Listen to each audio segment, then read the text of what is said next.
Good morning, children. Welcome you in virtual class. Today, I'm going to start the first chapter of your Flamingo book, that is the last lesson, written by Alfonso Daute,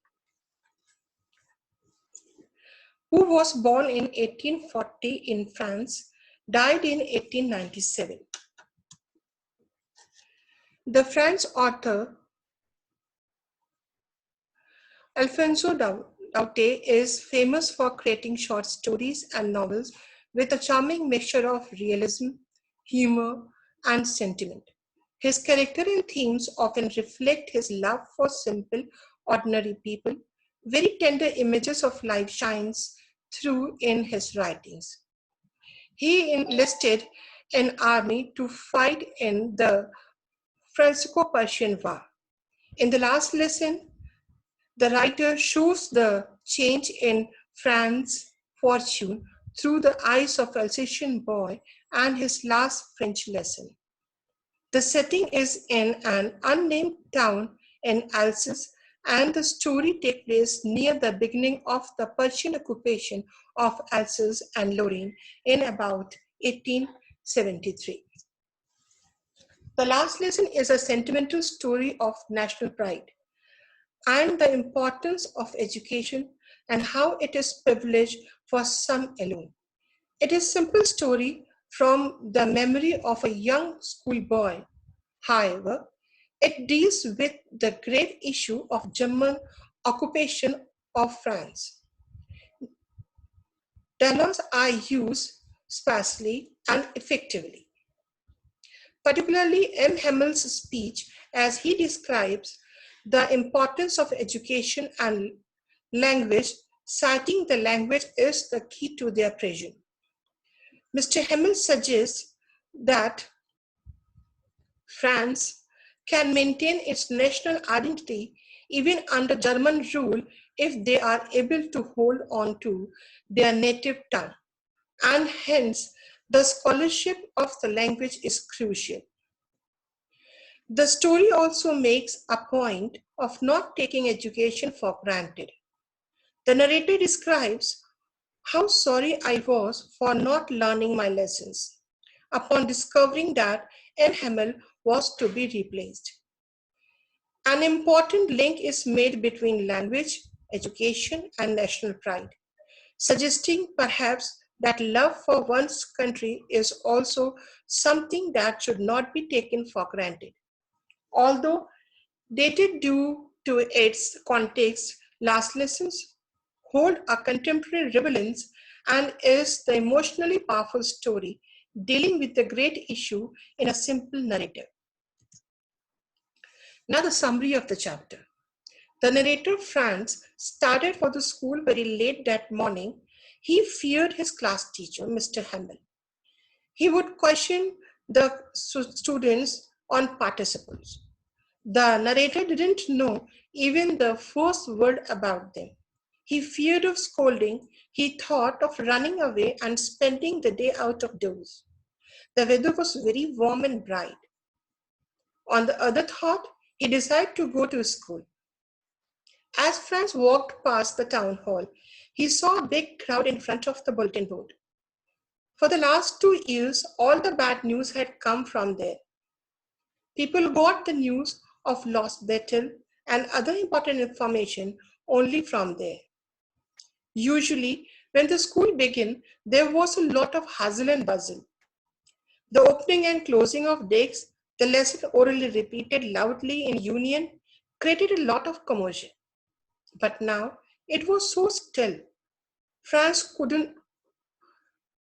depend on the commotion to get on his desk without being noticed. But now he went in before everybody. He blushed and was quite frightened, but nothing happened. Instead of punishing, M. Hamel saw and asked him very kindly to take his seat. M. Hamel was in formal clothes that he wore only on inspection and prize days. The whole school seemed quite strange and silent. The most surprising thing was the presence of the villagers who are elder of the village.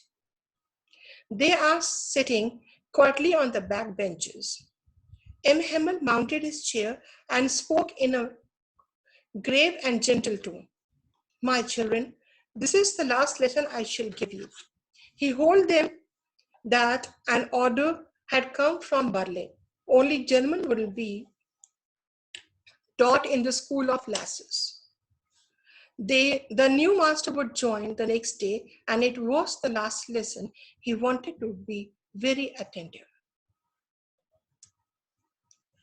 The narrator felt sorry for not learning his lesson in French.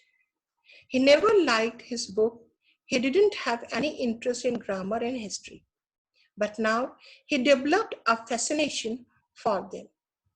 Even he started liking M. Hamel. The idea that he would not teach them anymore made Franz forget all about his ruler. He even forgot how cranky his teacher was. Now he was his turn to recite. But he got mixed up and confused. Mr. Hamel didn't scold him. Mr. Hamel showed his concern that the people of Alsace generally gave no importance to French. They put off learning their own native language. France was not only exception. Many others were also guilty on this account. They declared that French was the most beautiful language in the world. It was the clearest and most logical. They must guard it among themselves and never forget it. It appeared that Mr. Hamel wanted to give them all he knew before going away. All at once, the church clock struck 12. The trumpets of the Persian soldiers sounded under their window. M. Hamel stood up, very pale, in his chair. He tried to speak, but something choked him. He couldn't speak. Then he turned to the blackboard. He took a piece of a chalk and wrote as large as he could. Vive la France! Long live France! Then, without a word, he made a gesture to them with his hand. School is dismissed. You may go. That's all the summary, children. Now, we will discuss some words and their origins. Tycoon is a Japanese word. Tulip is a French word. Logo is a Greek word. Bandicoot, Telugu word. Barbecue, Spanish. Veranda, Portugal's. Robert Che, Zero, Arabic. Sky, Norwegian. Trade, Dutch words. Now here, children, notice this expression intakes infer the meaning from this context. In the great death of means in immense fear or anxiety, in union, in agreement or harmony, counted on, relied on, or sure of.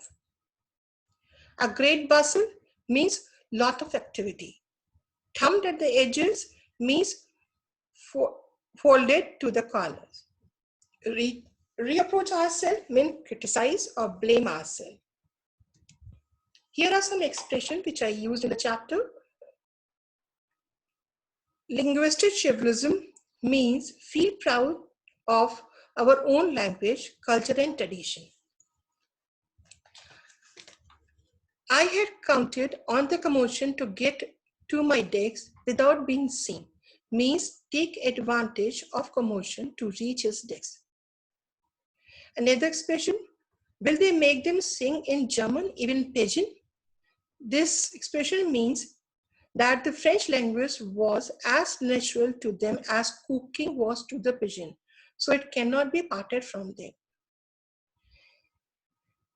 Key to their pigeon means French language is their identity in the domination of German people.